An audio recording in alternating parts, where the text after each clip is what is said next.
Ketua Komisi 12 DPR RI dari fraksi Partai Golkar, Bambang Patijaya memastikan partainya akan mengawal kebijakan hilirisasi nikel pemerintahan Presiden dan Wakil Presiden Prabowo Subianto Gibran Rakabuming Raka dalam 5 tahun ke depan.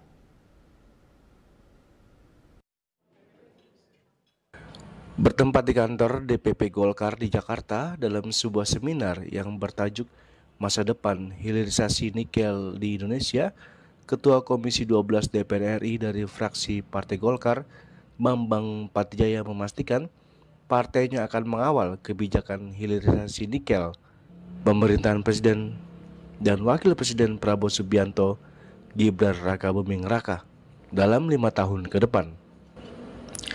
Bambang pun optimis keberlanjutan kebijakan hilirisasi dari era mantan Presiden Joko Widodo ke pemerintahan Prabowo Gibran bisa mendongkrak pertumbuhan ekonomi mencapai target 8%.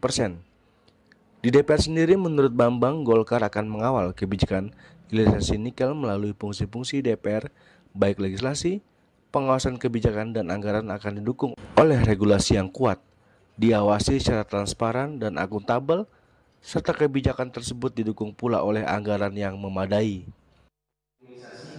Kepada perekonomian secara keseluruhan, kemudian juga tentunya meningkatkan penerimaan negara.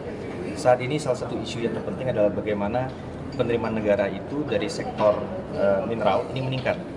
Kita pada periode-periode kemarin itu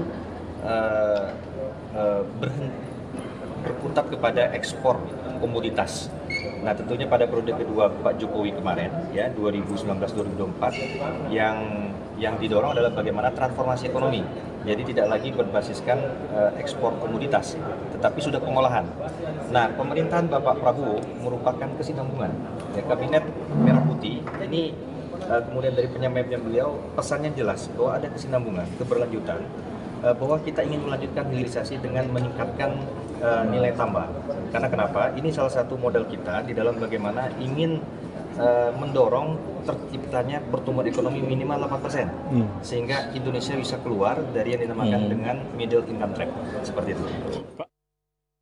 Dari Jakarta, Juli Suharto dan Ketut Sumadiasa melaporkan.